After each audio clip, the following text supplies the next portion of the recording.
Thank you everyone for coming. I'm sure you're glad that I brought the snow with me from Tel Aviv in my suitcase.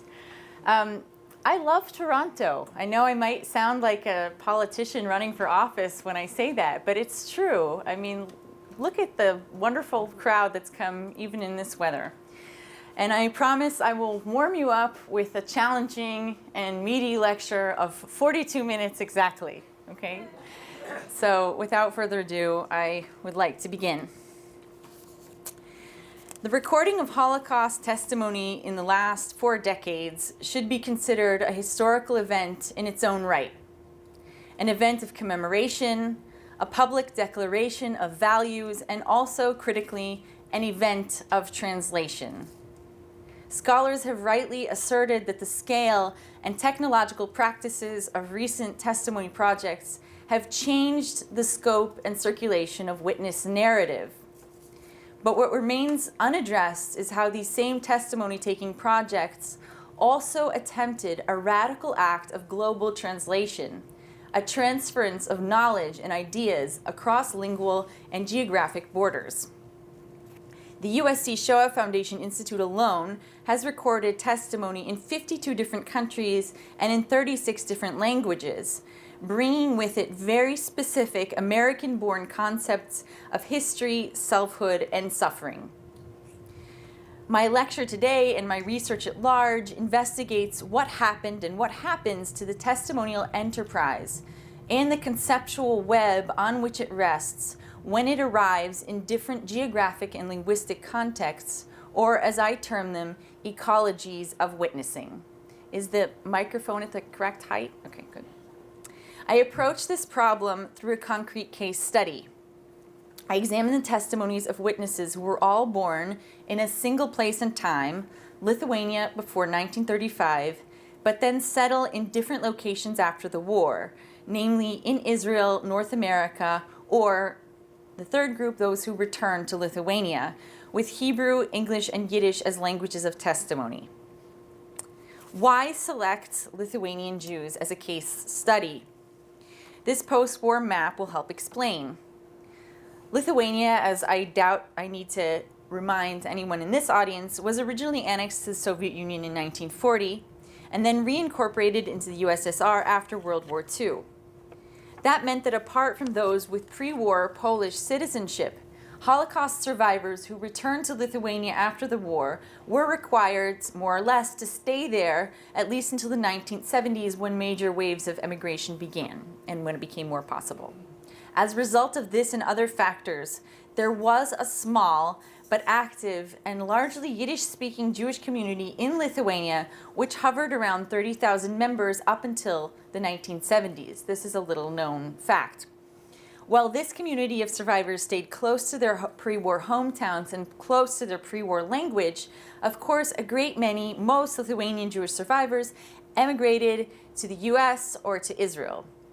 In both of these locations, Lithuanian Jews became leaders in Holocaust commemoration and Jewish community work. This post-war history, the ways in which Lithuanian Jews established themselves in 3 very different language-place ecologies after the war, makes their community especially worthwhile as a case study. For roughly a decade, I dwelt with over 100 testimonies of Lithuanian Jews from these settings. And I say dwelt with because to say that I studied them would just be an understatement. I dwelt with these testimonies in English, Hebrew, and Yiddish from North America, Israel, and Lithuania, both as an interviewer in Lithuania and as a listener. Over the course of that process, I discovered that the witness's language-place environment shapes not only the form but also the content of her testimony. The witness's ecological resources, the words, images, and social norms at her disposal shaped critical concepts like justice, guilt, strength, heroism, pain, and even love and family in the Holocaust. It is this last point of contrast, ideas about family and belonging in Holocaust narratives, on which I'll focus my lecture today.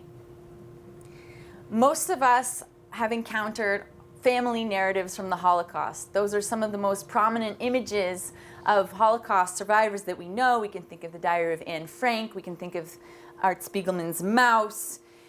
There's an exhibit, a kind of pre-exhibit, an introductory exhibit at the United States Holocaust Memorial Museum called Daniel's Story, and it is meant to introduce the Holocaust to us through the story of one nuclear family.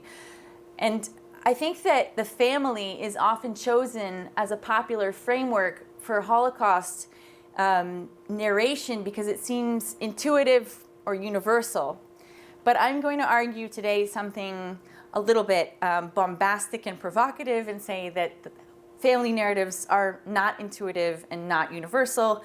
Rather, witnesses absorb ideas of right, wrong, love, and politics in their environment, and that is how they know what a family is and what it was and what it should be.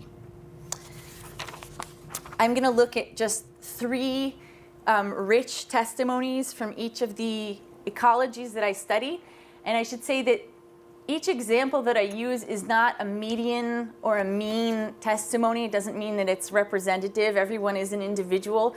But what each example can do for us is show us the specific touching points, the pressure points, the values, the conversational norms in each of these three settings. So the first one that I want to discuss from the English-speaking American setting is the testimony of Suzanne H., who testified with the Fortunov Archive in 1993. And she was born in Vilna in 1931. And from the start of her testimony, Suzanne's parents are not only themes of narration, they are the very filter through which she retrieves history. For example, Suzanne recalls the physical space of her childhood in Vilna as a reflection of her parents' personalities. Their house in the suburbs was, quote, a very pretty building with a garden in front. Every spring, my father used to plant flowers in front. I used to look forward to it. Walking us almost like a virtual tour through her intimate family spaces, Suzanne relates, I remember my mother having very cheerful accessories in the kitchen. Like her immediate physical surroundings, the larger political atmosphere also appears in relation to her parents' personalities.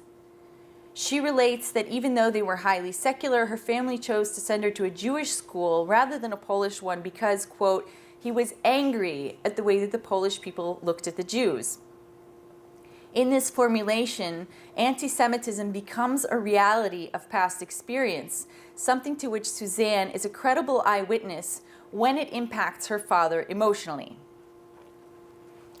Bringing this social perspective into the war years, Suzanne recounts events of the Holocaust through this prism of personal perception and parental interaction.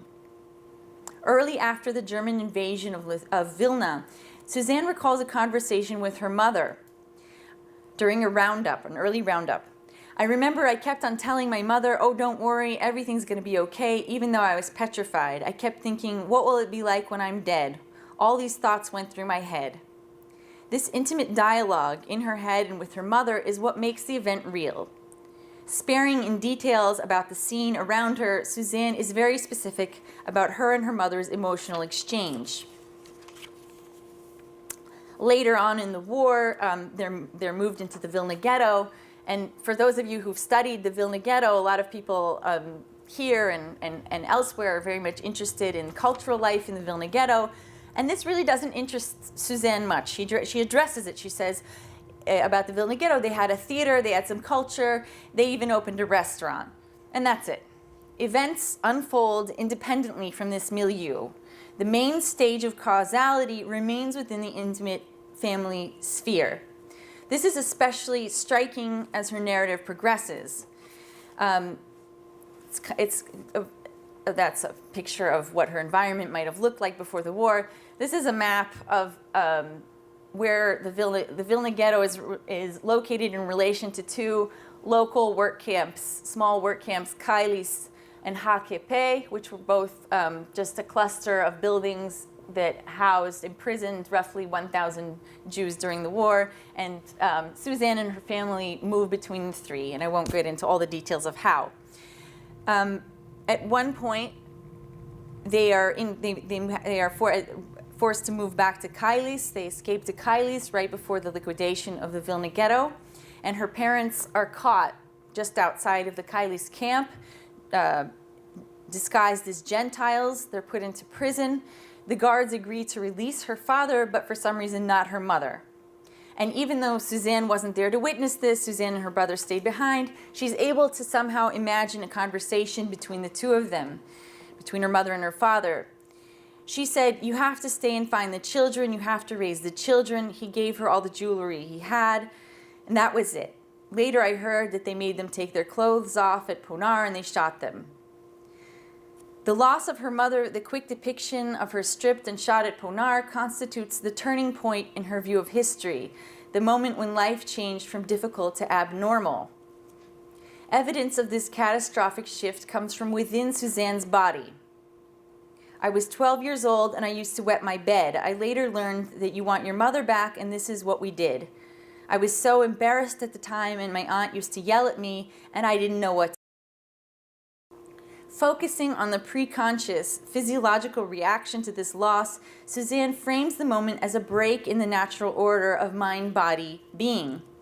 At the time, she and her brother had been staying with an aunt and uncle in Kailis, but Suzanne does not name or describe these relatives except to say that they were insufficient surrogates for her parents. At the end of her testimony, Suzanne places the act of witnessing itself within this nuclear family kin-making process.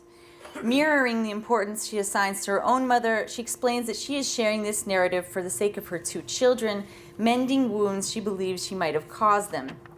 Thus, this same nuclear family and this a psychotherapeutic framework is also her impetus for remembering the context through which she makes truth-telling relevant in the present day. In Suzanne's world of memory, it's simply not relevant to reconstruct social externalities, since internalities of emotion and personality work as such powerful explanatory tools. Thus, it's not out of ignorance or short-sightedness that witnesses like Suzanne omit or downplay a depiction of the larger milieu from which they came. In Dominique Lecapre's formulation, the story of a greater Jewish collective is absent rather than lost in testimonies from this ecology. Now, exceptions are always the one that proves the rule. So I should mention that there are witnesses in this same environment who comment on and even dispute the kind of psychotherapeutic nuclear family focus that I emphasized in Suzanne's story. In one case, Meir Shapiro, a Shoah Foundation witness, gets into a heated argument with his interviewer who continues to press him on his relationship to his parents before the war. He says, "It's just not the way it is now, parents spending a lot of time teaching their children. That was not the case then with me or with anyone. Parents kept to themselves and children grew up with whatever they could get for themselves." And the argument continues and then they move on. That is to say, not all witnesses in this ecology endorse a nuclear family paradigm of memory, but most respond to it in some fashion, even if as a direct counterpoint.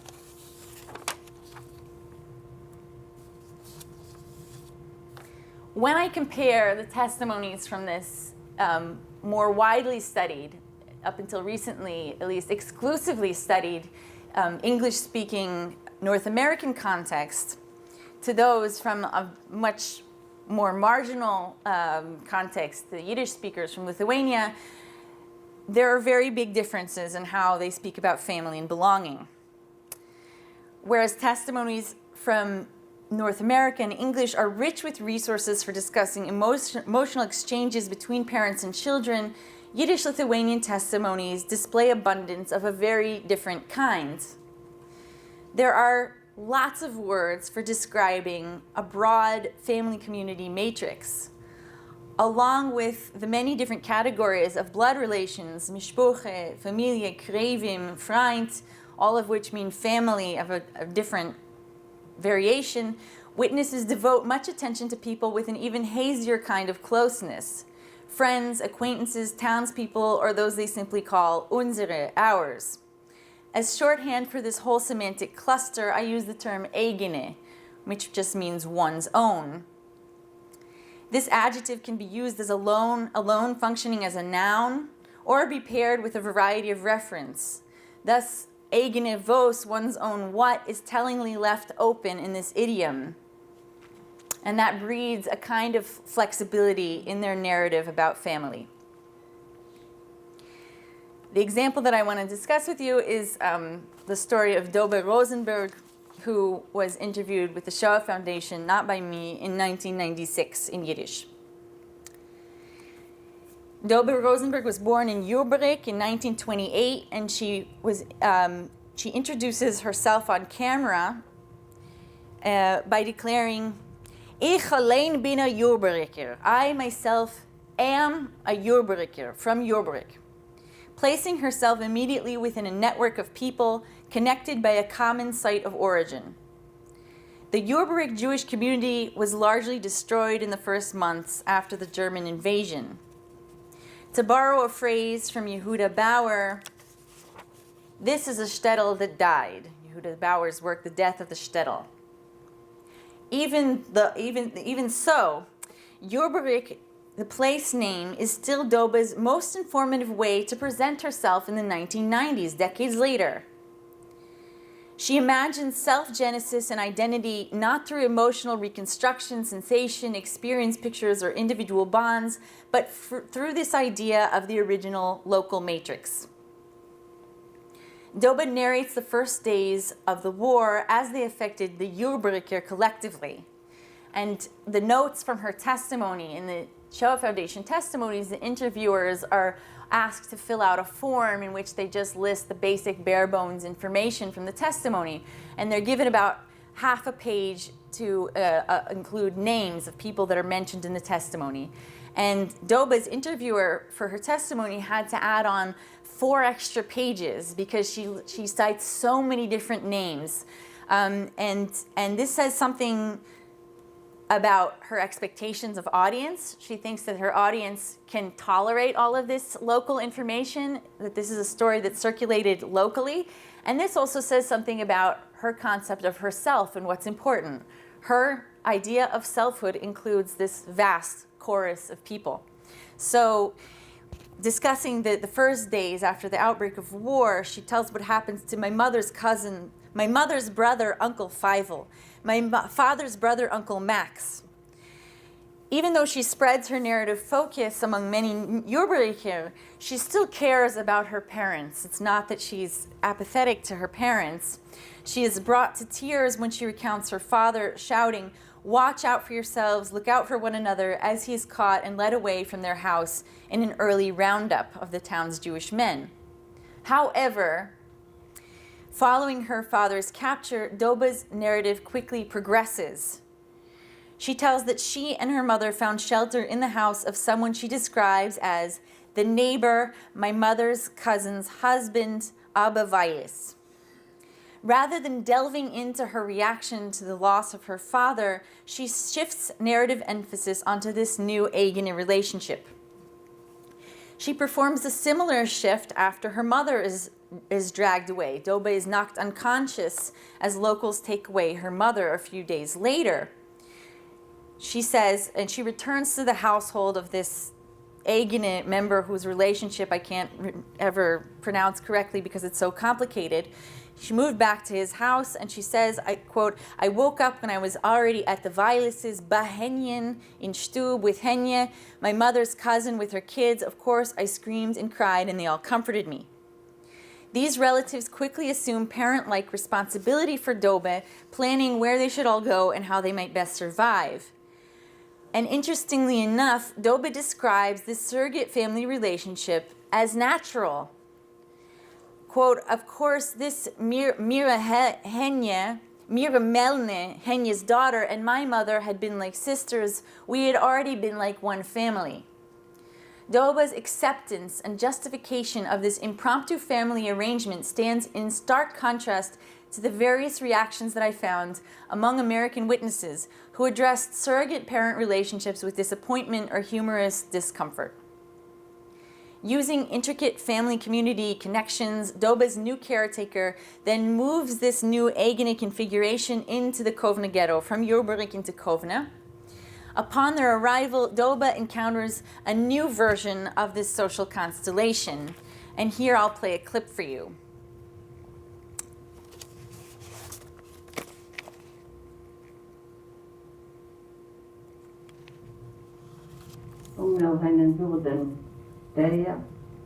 Der stört uns so sehr, wer Pesach, das ist das Mann.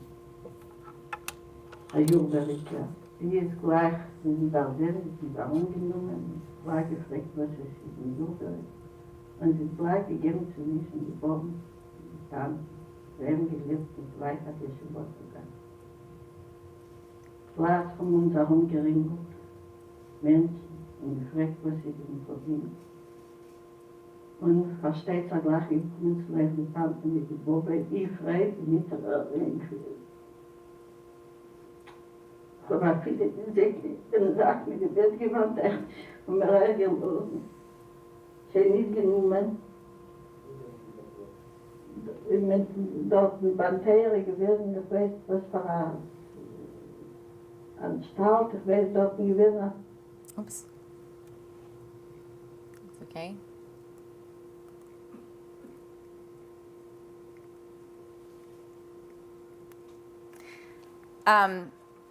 So that stop wasn't planned, but it's perfectly okay. Notice how her social constellation rebuilds itself in Kovna, in a new place, but according to the same rules, the same logic of social connection. And just as important as what interests her is what doesn't interest her. She's not interested in formal organizational bodies. She doesn't mention anytime the Judenrat. She doesn't mention any political movements. When the interviewer asks her, what happened to your bedclothes? Who took it from you? She doesn't know. She said there were some people there. That's not her sphere of interest, is official history. Where the action happens is through these informal relationships. And as the clip goes on, the number of names that she mentions continues to multiply. Then we moved in with Yoshe Lifshitz. And then we moved in with Rabbi so-and-so on Yeshivot Ogas. And then we moved in with my cousin this and my cousin that. And again, the issue of expectations on her audience, what she thinks that her audience can tolerate and remember and take an interest in is also within this local sphere. She believes that she's narrating this to people who will find all of these details relevant. She even describes with whom she shared a bed at each address. So even on the level of her bodily existence, bodily survival is not about being on one's own and surviving as an individual, but finding the right way to curl up with the right person and blend in. She is constantly entangled in a cluster of people that adjusts itself as time goes on. Doba's inclusive narrative scope does not make her testimony more upbeat. In fact, it requires her to report on the violent deaths of more individuals. Speaking of the Große Aktie, the big Aktion of Kovna in October 1941, Doba tells how she, her grandmother, and her aunt survived this election, but that a little girl, her mother's cousin's daughter, Aviv, was taken away. Though a relatively distant relation, Doba recalls their separation very emotionally. I didn't want to go because this child, Aviv, was to me like a, how should I say it? I loved her very much and she loved me.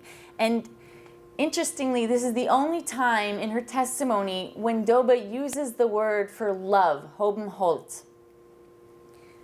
So love is something that's flexible and far beyond the nuclear family triangle. Even with these pronounced breaks in her circle of belonging, the overall framework of eigene adjusts and continues to organize her social life. One way that Doba performs this conceptual adjustment, this stretching of the eigene network, is by loosening her geographic criteria of identification. So when Doba moved into Kovna, she was a Yurbriker. But when she moves farther away to the Estonian work camp of Ereda, Doba begins to speak of herself as a Kovner. And when she moves from Ereda to Stutthof, then she forms a special connection with the Kovner women who had been with her in Ereda. And she names these women. Again, there are always multiple protagonists on the table. It's in this case, it's Freud Shapiro, Freud Karnashovsky, and her daughter Malka Gempel. And she really treats these women and their names and their stories on an equal level as she tells about her own. She follows them through the post-war period to a certain point. Doba finally returns to Lithuania, where she depicts the country as desolate, a place in which Jewish survivors regroup according to some new application of old ideas. She recounts her arrival at the train station. We showed up in Vilna. The Vilner came out and started to ask if maybe some of their Eigene were there. They gave us a place to sleep, but we moved on after a few days. That is, Doba seems to know the Vilner well enough to understand what kind of people they're looking for, who their Eigene are, and that she's not exactly among them. Subtly shifting her circle of belonging back to its point of origin, Doba then returns to Yurbarik. There she finds Abba Vailis, the neighbor and mother's cousin's husband, and she recalls this homecoming as follows. Abba spotted me wie an eigen kind, like his own child, and he took me in right away.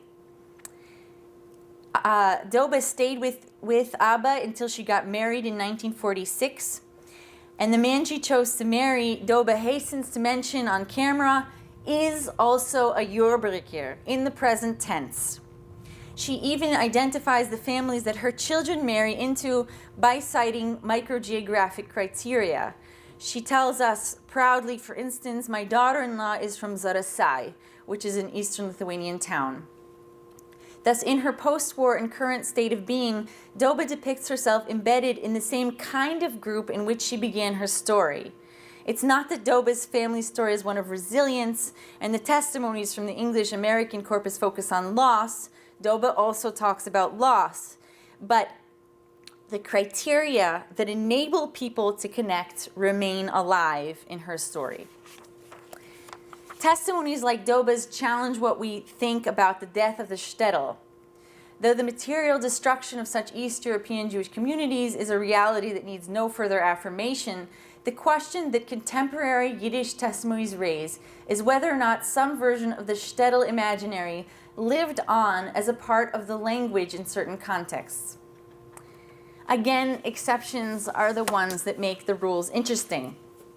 There are witnesses from the same environment who ridicule the Eigene as a platform for memory. A woman that I interviewed in Kovna named Rivke K. scoffed at my questions about the neighborhood. I had learned to ask questions about the neighborhood because this is what other interviewees like to talk about. And she was really annoyed. She was annoyed. She told me she wanted to discuss, quote, public life, different Jewish organizations on the street. And by that, she meant, of course, the communist underground. Rivka told me nothing about cousins, and she said she openly disliked the children from her Kovna neighborhood who joined the Zionist parties.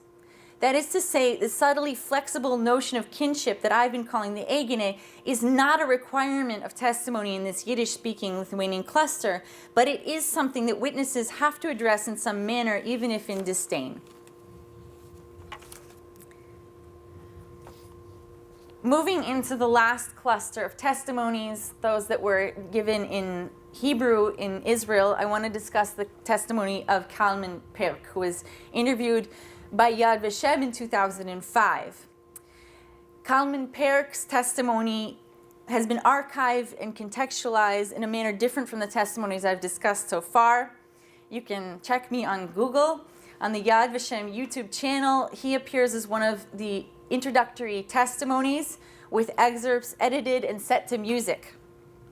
Part of what makes Kalman's testimony appropriate for this very elevated media role is its tight coordination between family and national history.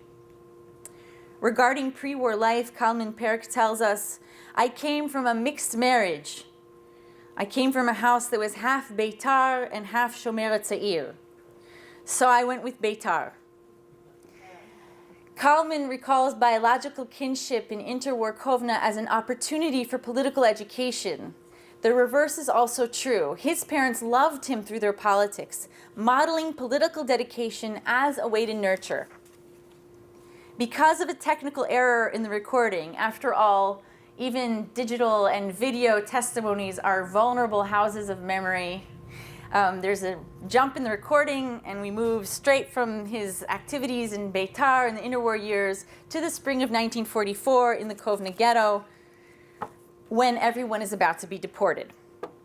Even in such an ominous situation, Kalman and his friends remain sanguine and idealistic. Quote, "People went to the basements and I ran to a friend of mine and we had fun together."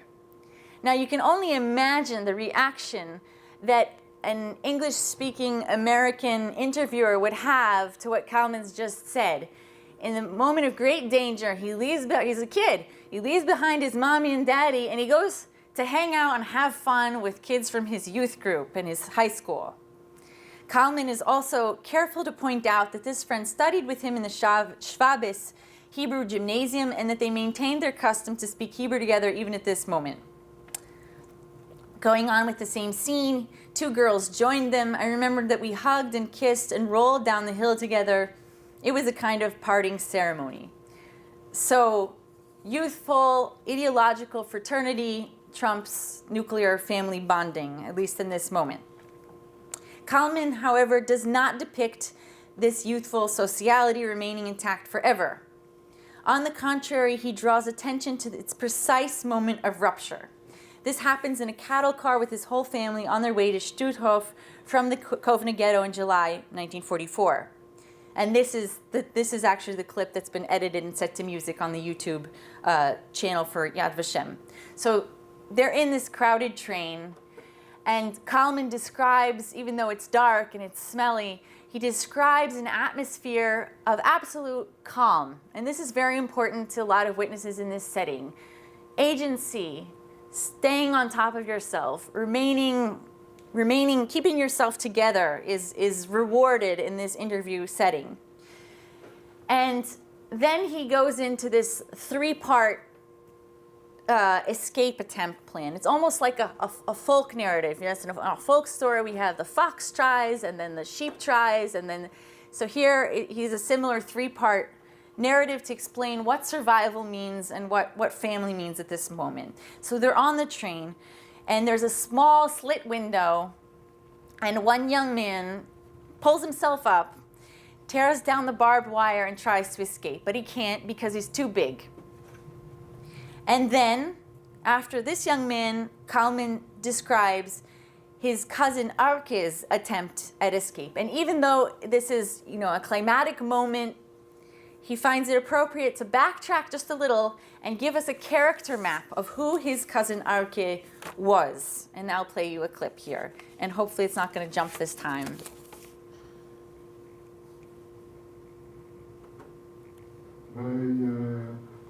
הוא היה כל השנים קצת חולני, או שגם אמו, הדודה שלי, היא מאוד פינקה אותו ודאגה לו. הוא הלך בלי שיער, כי זה חשבו שזה בריא יותר. אבל הוא היה ככה חלש, אבל באופיו מאוד חזק וציוני ועברית, משהו. So according to Kalman's character map of his cousin Arke, he's strong in his soul, but he's weak in his body. Why? Because his galuti, his diasporic parents spoiled him. They don't know how to educate him on a bodily level, especially not his mother. And this is exactly what hurts him in his attempt at escape. He's daring inside. He goes up to the window as the second attempt. He's willing to jump out, but because his parents never taught him what to do with his body as a diaspora Yiddish-speaking boy, he jumps with his head first, which is the wrong thing to do, and he dies. What goes awry in Arke's case, both regarding his family background and his attempted escape, Kalman corrects with his own parallel attempt, which constitutes a major climax of the testimony. Kalman goes up to the window, and then this is the clip. ליאל אמרה שאם יש מישהו שישאר בחיים, אז זה יהיה דווקא אני, והכניסה לי קצת מרץ בזה שאני נראה כמו גוי, ושתמיד אני שובב. והסבא לא התערב, ואמר שלא ישכח שבארץ הבן שלו פה, זאת אומרת הדוד שלך, ושלא תשכח לספר את מה שהם עשו לנו. ואבי, בשקט בצורה הרגועה שלו, הוא אמר, כן, בוא אני ארים אותך. ואני ניסיתי לדחס כמו הבן דוד שלי עם הראש קדימה. וזה אני זוכר טוב מאוד. עכשיו היא אמרה, לא, אמר, קלמן, כן. לא עם הראש, עם הרגליים. זאת אומרת, איזה מין. והיום אני מבין שזה, והוציא לי את הרגליים, וברגע שהסתכלתי, אז עוד רציתי לקבל תמיכה, אף אחד לא בחר. אני יודע, נשיקה או חיבוק, אני יודע מה שחיכיתי. ואז הוא אמר לי, קלמן סוזן H. ובדרך כלל השיחות בינינו זה היה עברית וכו'. אבל פה אמר לי ביידיש, סוזן H. ודחף אותי בצורה כזו, ונפלתי והרכבת המשיכה לנסוע. גם אימא? So Kalman's father is the one who gives him the proper physical instructions that allow him to survive the jump, showing the kind of bodily aptitude so valued in a certain Zionist ethos. He gives Kalman permission to both literally and figuratively leave the family, and by extension also the language, saying goodbye to Yiddish is also a part of this scene, and move on. The family resists embracing Kalman at this moment, redefining filial love as calm, tactical support. Kalman's daring leap from the window closely fits an idea of Zionist historical progression, a transfer of agency from older East European Jewish society, which is sadly going to the extermination camp, to the young and the brave who are going to remake Jewish society in Eretz Yisrael. This is familiar, I think, to most people who've spent any time with traditional Israeli historiography. But what's new and important to our discussion here, and what we can really only know by studying personal testimony, is the manner in which Kalman uses family relations to dramatize the march of history, and conversely, how he employs broader ideological frameworks to remember his most intimate family moments. This moment marks a clear break in Kalman's testimony. After this scene, he ceases to belong to a we for quite a few years. He wanders through the Lithuanian countryside, introducing himself as Kaziukas, a Lithuanian boy who got lost on a hiking trip. He even hitchhikes on a German Jeep, which causes the interviewer to ask him if he, quote unquote, lacks the fear gene. And he assures her, no, I have the fear gene. And he crosses the border into the unoccupied Soviet Union. After the war, he comes back to Lithuania, back to Kovna, where he meets cousins, orphans, distant relatives. So if these people, if this event had happened in a Yiddish-speaking ecology, I think his family story would have ended there. These are my eigene, this is my new family. Shoin, I've done it, I belong somewhere, I'm going back to a we. But that's not the case. He really ridicules this. He says these people weren't for me. He joins an Aliyah movement, and he also isn't so fond of these people. He moves to Palestine with them, and he has a lot of false starts there. This school's no good, that group's no good. The only time when he finally is able to rebuild his we, to belong somewhere once again, is when he joins the underground movement, the Lehi, Lochmei Cherut Yisrael, which, for those of you who don't remember at the moment, that's one of the groups that pursued violent resistance against the British. They're considered a very radical underground group. It's only at this very high level of political commitment that Kalman has a family again after the Holocaust. Here too, there are many witnesses who don't share Kalman's political credentials, and they have to deal with these expectations in a different way, women especially. Luba Kaplansky, for example, only moved to Israel in 1972. Though never politically affiliated before or during the war, Luba works together with her interviewer to recall herself and her mother as having survived the Holocaust through a certain Zionist mood. For instance, discussing Luba's forced labor for a Lithuanian farmer during the war, the interviewer asks, "How did you deal with this emotionally? Did Ima try to calm you down?" To which Luba replies, "Yes, she calmed me down. She said, 'Don't worry, my mother was a hero.'" A mother calming down a child becomes included under the rubric of heroism in this testimonial situation. Though the witness never belonged to a political party, she and the interviewer connect the family to a certain political framework by remembering them as having maintained an agentive personality throughout. To conclude, this comparison of family stories from these three language ecologies has been based around the questions: who mattered to whom in the Holocaust, how, what were the social relationships through which loss was perceived, and what were the social mechanisms that helped people survive and recover. With regard to these questions of who and how, the testimonies I studied from the Yiddish, Lithuanian, and Hebrew Israeli clusters have something very important in common. They're both working with some version of the Jewish body politic in mind. This differs from conversations in the English-American setting, in which both pain and survival are often perceived through individual, intimate family relationships.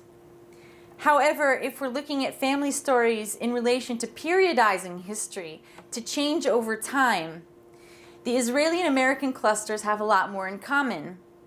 In both of these settings, conversations revolve around specific points of fracture, definitive shifts in their world of assumptions, followed by a process of rebuilding. Testimonies from the Yiddish-Lithuanian cluster, by contrast, tend towards gradual shifts rather than sharp fissures, and it's very hard to locate a single turning point in the Holocaust when one type of belonging became untenable and a new one must be forged. This second contrast is important as it relates to a much larger question that has been hanging around Holocaust scholarship for a while. That is, was the Holocaust a catastrophe? If we recall that catastrophe, as defined in the Oxford English Dictionary, is not only an event of suffering, misery, and injustice, but one that produces the subversion of the order of things. A catastrophe is a revolution of values, a process of transformation, of transvaluation. This is indeed a description that fits the oral histories from the American and Israeli settings. On the level of belonging, the Holocaust did subvert their order of things, making one system unnatural and demanding a new one. And this is recalled through Susan's embodied reaction, her bedwetting, and Kalman's climatic train scene. But when remembering through the Aviv framework, Yiddish-Lithuanian testimonies present the Holocaust as an event of tremendous loss and suffering for the Jews, but not as catastrophe in this sense. They remain embedded in a local network of relationships rather than witnessing a subversion of the order of things. This is surprising, and the global witnessing project of the past 4 decades, which brought people to marginal locations and marginal languages, is what allowed us to access such surprising perspectives on the Holocaust.